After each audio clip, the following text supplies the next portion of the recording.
नमस्कार। मैं वीरभद्र प्रताप, डायट प्रवक्ता, जिला शिक्षा एवं प्रशिक्षण संस्थान शिवरामपुर चित्रकूट। आज की इस ऑनलाइन क्लास में आप सभी प्रिय प्रशिक्षुओं का हार्दिक स्वागत करता हूं। आज हम डीएलएड फोर्थ सेमेस्टर के द्वितीय अनिवार्य सैद्धांतिक प्रश्न पत्र शैक्षिक प्रबंधन एवं प्रशासन के अंतर्गत विद्यालय प्रशासन एवं प्रबंधन में अभिकर्मियों की भूमिका का अध्ययन करेंगे, जिसमें सर्वप्रथम प्रधानाध्यापक की क्या भूमिका होती है उस पर प्रकाश डाला जाएगा। तो प्रधानाध्यापक की बात करें तो प्रधान धन अध्यापक अर्थात अध्यापकों का प्रमुख जो है वही प्रधानाध्यापक कहलाता है, जिसको इंग्लिश में हम प्रिंसिपल की भी संज्ञा देते हैं। और वह जो है एक लीडर, एक नेता के रूप में जो है कार्य का कार्यान्वित करता है। तो प्रिंसिपल एक लीडर होता है विद्यालय का और उसी के रूप में लीड करता है, सारे कार्यों का नेतृत्व प्रदान करता है और अपने संपूर्ण विद्यालय व्यवस्था को सर्वोत्कृष्ट की तरफ ले जाने की उसमें सोचने समझने की क्षमता होती है। उसमें निम्न 4 गुणों का समावेश होता है: नेतृत्व क्षमता, प्रभुत्व कल्पना, महत्वाकांक्षी, प्रशासनिक क्षमता। अर्थात जो प्रधानाध्यापक है उसमें जो है नेतृत्व क्षमता करने की गुण जो है प्रमुख होता है कि वह किस प्रकार से अपने मानवीय व्यवस्था, भौतिक व्यवस्था का समन्वय करते हुए पूरे विद्यालय के कार्यक्रम की योजना बनाते हुए वो जो उसके उद्देश्य हैं उसको सर्वोत्कृष्ट बनाने की क्षमता उसमें जो है निहित होती है। प्रभुत्व कल्पना उसके अंतर्गत सोचने समझने और कल्पना करने की क्षमता होती है ताकि वह अपने विद्यालय को सर्वोत्कृष्टता की ओर ले जाए। उसमें महत्वाकांक्षी ऊंचे ऊंचे सपने देखने की क्षमता होती है ताकि अपने विद्यालय को सारे विद्यालयों से महत्वपूर्ण कैसे बनाया जा सकता है, ऊंचे स्थान पर कैसे लिया जा सकता है। तो इसके लिए वह उत्कृष्ट आकांक्षा का उसमें अभिलाषा होती है। प्रशासनिक क्षमता का गुण भी उसमें भरपूर पाया जाता है। जैसे ऊपर से नीचे की जो क्षमता है, किसी भी कार्य को संचालन कैसे किया जाए, एक प्रशासक की प्रमुख दायित्व होता है। तो इस कड़ी में वह प्रधानाध्यापक के जो है प्रशासनिक क्षमता का भी गुण उसके अंतर्गत पाया जाता है। इस प्रकार इन चारों गुणों का समावेश एक प्रधानाध्यापक में होती है, तभी वह अपने दायित्वों का निर्वहन ठीक ढंग से कर पाने में सक्षम होता है। The importance and place of the principal in school. अब हम जो स्कूल में प्रधानाध्यापक का स्थान और उसकी महत्ता क्या है उसके बारे में जान लेते हैं। तो कहा गया कि प्रधानाध्यापक विद्यालय का एक ऐसा दीपक है जो संपूर्ण विद्यालय को प्रकाश प्रदान करता है। अर्थात अगर एक कुशल प्रधानाध्यापक होगा तो उतनी ही विद्यालय की गुणवत्ता बढ़ेगी, उतना ही सुंदर व प्रकाशमान होगा। इसलिए प्रधानाध्यापक को एक दीपक की संज्ञा दी गई है। वह विद्यालय का रीढ़ की हड्डी अर्थात उसकी प्रमुख कड़ी होता है। विद्यालय का प्रधानाध्यापक एक प्रमुख कड़ी होता है और वही अपनी प्रमुखता से मुखिया के रूप में, जैसे एक गृह को चलाने के लिए, घर को चलाने के लिए अभिभावक अथवा मुखिया की जरूरत होती है, उसी प्रकार विद्यालय के संचालन और उसकी गुणवत्ता को बढ़ाने के लिए प्रधानाध्यापक का जरूरत पड़ती है। वह अध्यापकों का मुखिया होता है। विद्यालय के जो संपूर्ण कार्य होते हैं उसी में निहित होते हैं और उसकी दिशा और दशा भी वही निर्धारित कर सकता है। उसे विद्यालय की धुरी भी कहा गया है, जिसके संचालन जिसके संकेतों पर समस्त कार्यक्रमों का जो चक्र होता है वह क्रमिक रूप से संचालित होता है। वह विद्यालय रूपी नौवा का कर्णधार है, और जैसे अर्थात खेवनहार है। वह विद्यालय को किस प्रकार से उत्कृष्ट करे, सर्वांगीण विकास कर सके, ये सारा जो है उसके ऊपर दायित्व होता है प्रधानाध्यापक का। और वह अपने निचले कर्मियों से सहयोग के प्राप्त कर इस अपने दायित्वों का निर्वहन ठीक ढंग से करने में सक्षम होता है। इसलिए प्रधानाध्यापक की महत्ता और स्कूल में उसका स्थान जो है वो प्रथम होता है।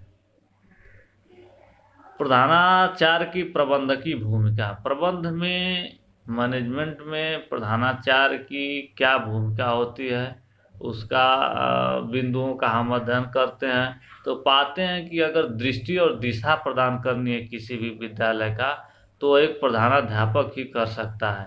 जैसे अगर स्कूल के उद्देश्य और रणनीति तथा बजट की स्थापना में अगर काम करना है तो ये स्कूल बोर्ड का दायित्व है। फिर भी प्रधानाध्यापक अपने स्कूल के लिए दृष्टि और दिशा प्रदान करने के लिए दिन प्रतिदिन की गतिविधियां अथवा जिम्मेदारियों को निभाता है।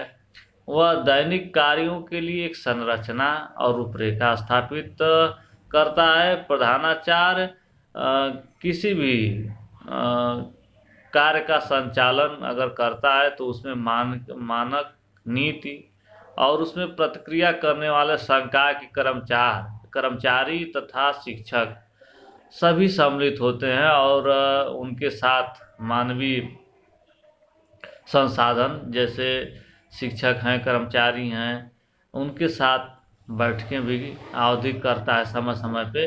वे लक्ष्यों को संप्रेषित करने के लिए इन अवसरों का उपयोग करते हैं और संकाय के कर्मचारियों को अपना सर्वश्रेष्ठ प्रदर्शन करने के लिए भी प्रेरित करते रहते हैं।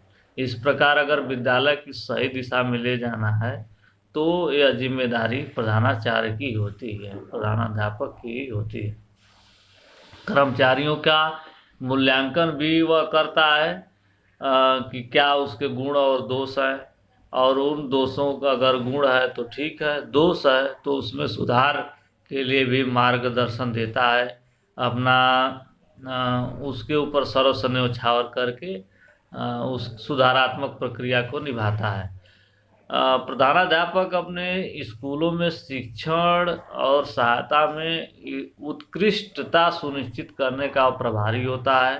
वे आमतौर पर एक घूर्णन आधार पर शिक्षक का मूल्यांकन करते हैं, जिसमें शिक्षक का प्रदर्शन और प्रशिक्षण तथा उसकी आवश्यकता पर चर्चा करते हुए कक्षा अवलोकन और अनुवर्ती बैठकें शामिल होती हैं। जैसे वह शिक्षक अगर क्लास ले रहा है तो उसका कक्षा अवलोकन प्रधानाध्यापक करे कि क्या कक्षा में शिक्षण प्रक्रिया सुचारू रूप से चल रही है। अगर चल रही है तो ठीक है, नहीं तो उसमें क्या सुधार की आवश्यकता है उसकी बैठक करे और उसमें सुधारात्मक सुझाव भी देने का काम प्रधानाचार्य करता है। प्रधानाचार्य कर्मचारियों के मूल्यांकन का भी संचालन तथा देखरेख करते हैं। अगर प्रत्येक कार्यालय में पर्यवेक्षक अपने कार्यालय के सहायक कर्मचारियों का मूल्यांकन कर सकते हैं, लेकिन प्रिंसिपल आम तौर पर इसे निर्देशित करते हैं और अनुवर्ती में भी इसे शामिल करते हैं, ताकि समस्त कर्मचारी का मूल्यांकन और सुधारात्मक सुझाव दिया जा सके। इस उद्देश्य हेतु प्रधानाध्यापक मूल्यांकन करता है दोनों का। अनुशासन स्थापित करना। विद्यालय में अगर अनुशासन स्थापित नहीं होगा तो विद्यालय की संपूर्ण व्यवस्था आपका नकारात्मक हो जाएगी और सर्वांगीण विकास विद्यालय का नहीं हो पाएगा। कहा भी गया है कि प्रबंधन हमेशा गुलाबी नहीं होता। गुलाबी का मतलब हरा भरा सुंदर आकर्षक नहीं होता है। इसको अगर सुंदर बनाना है तो प्रिंसिपल की प्रमुख भूमिका इसमें निहित होती है।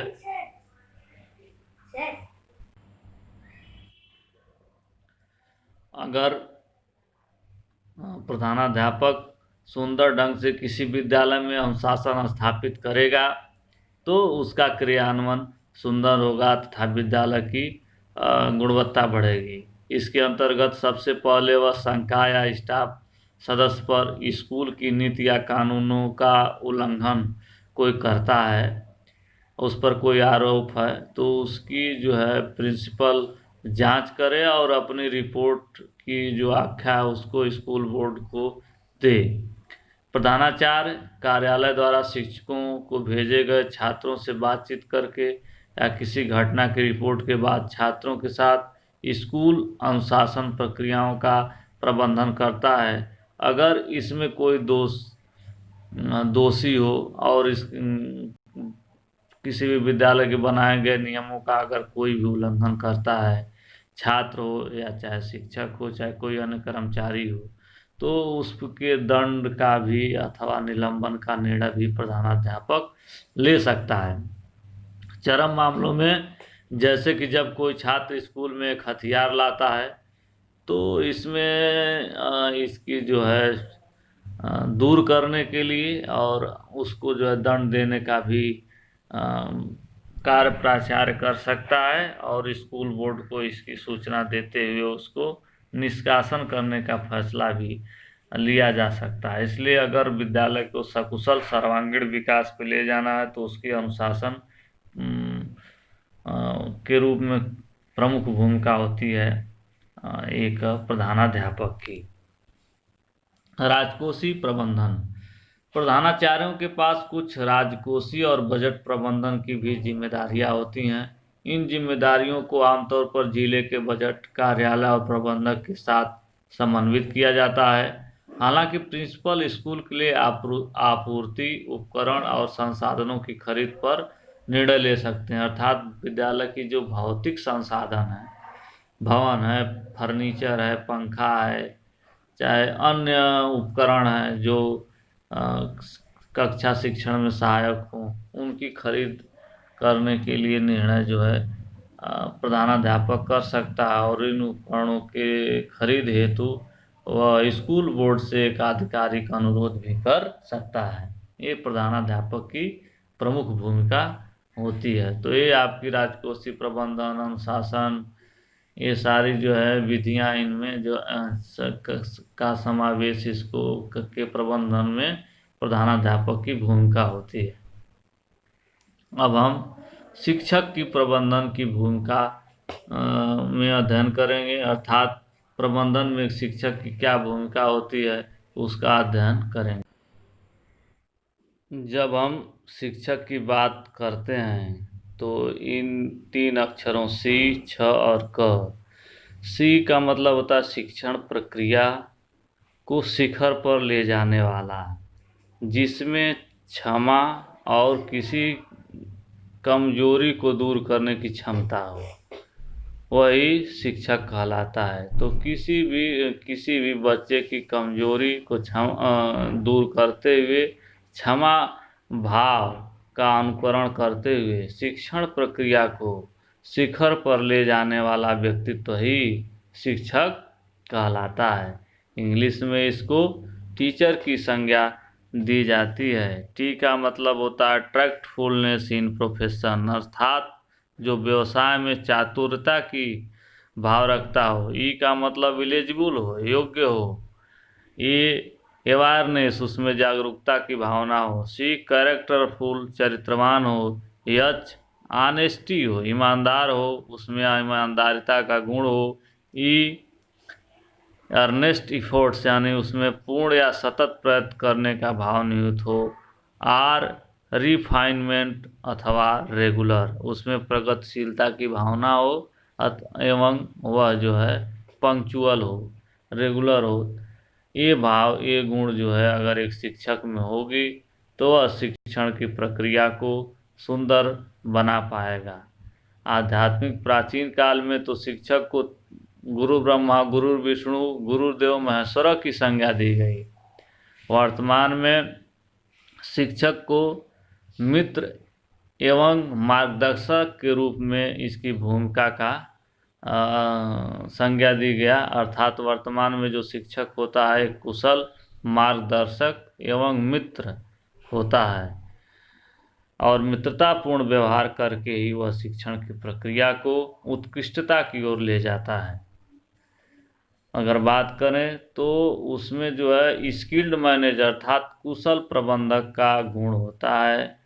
विद्यार्थियों को विषय की उचित शिक्षा प्रदान करने हेतु तो उसे उपलब्ध संसाधनों जो उपलब्ध संसाधन है उसका कुशलतम प्रबंध करने की क्षमता जो होती है वह शिक्षक में होती है और उन्हीं क्षमता के अनुरूप उसमें जो कार्य का क्रियान्वयन है वह उसके 4 प्रमुख कार्य होते हैं जिसको शिक्षण प्रक्रिया में अपनाकर शिक्षण की प्रक्रिया को उच्चतम की ओर ले जाता है। जिसमें पहला है योजना का निर्माण करना। किसी भी अच्छे शिक्षक के लिए आवश्यक है कि कक्षा में जाने से पूर्व विषय वस्तु और अनुदेशन सामग्री को क्रमवार रूप में व्यवस्थित करें। इसके लिए वह निम्न कार्य कर सकता है, जैसे संपूर्ण व्यवस्था का विश्लेषण अर्थात कक्षा में शिक्षण प्रक्रिया को कैसे क्रियान्वित करना है उसका विश्लेषण करना निहित हो। कार्य का अपने कार्य का कार्यान्वित कैसे प्रकार से करेंगे उसका विश्लेषण करें। प्रविष्ट व्यवहार का वह अभिज्ञान होना उसे निहित होता है कि अपने व्यवहार का प्रदर्शन किस प्रकार से करेंगे। छात्रों के साथ मित्रतापूर्ण तथा कुशल संबंध सुंदर संबंध स्थापित करते हुए शिक्षण प्रक्रिया को कैसे प्रभावी बनाएंगे। अपने जो उद्देश्य हैं उसको सूत्रबद्ध करना चाहिए, उसको व्यवस्थित ढंग से लिख लेना चाहिए और उसी के अनुसार कार्य का नियोजन करना चाहिए। छात्रों की जो ज़रूरतों की पहचान करना भी उसमें निहित होता है। अर्थात चूँकि वर्तमान में जो शिक्षा प्रक्रिया है वह बाल केंद्रित है, अतः बालक की रुचि रुझान तथा आवश्यकता के अनुसार ही शिक्षण प्रक्रिया को चलानी चाहिए और उसको आने वाली कठिनाइयों का पहचान कर समस्या का निदान करना चाहिए। परीक्षण सामग्री का भी निर्माण करना चाहिए कि कक्षा का स्तर, आकांक्षा स्तर, उपलब्धि स्तर क्या है, इसको जानने के लिए हमें जो है परीक्षण सामग्री का भी निर्माण करना निहित होता है। व्यवस्था करना, टू मेक अरेंजमेंट। शिक्षक विद्यालय का अभिन्न अंग होता है। विद्यालय में समस्त क्रियाओं की व्यवस्था और उनका कुशल संचालन केवल प्रधानाध्यापक का ही कर्तव्य नहीं है, अपितु इसमें कंधा से कंधा मिलाकर अगर चलता है अध्यापक तभी विद्यालय की शिक्षण प्रक्रिया गुणवत्तापूर्ण होगी। इसीलिए अगर व्यवस्था करना है किसी भी कार्य का तो उसमें प्रधानाध्यापक के साथ साथ शिक्षक की ज़रूरत पड़ती है और उसमें वह निम्न प्रकार से कार्य कर सकता है, जैसे समय सारणी का निर्माण हो, पाठ्यसागामी क्रियाओं का आयोजन हो और किसी भी कार्य का सफल दायित्व और चलाना हो तो उसमें जो है सफलतापूर्वक अगर उसको चलाना है तो उसमें प्रधानाध्यापक का जो सहयोग अध्यापक करता है।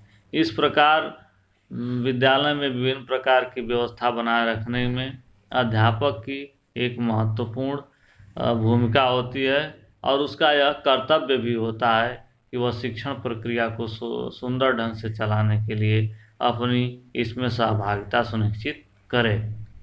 तीसरा आता है नेतृत्व करना। हाँ, नेतृत्व करना भी एक शिक्षक का प्रमुख गुण होता है, क्योंकि कक्षा का एक सदस्य होने के साथ साथ छात्रों को एक नेतृत्व प्रदान करने की भी उसमें चुनौती होती है।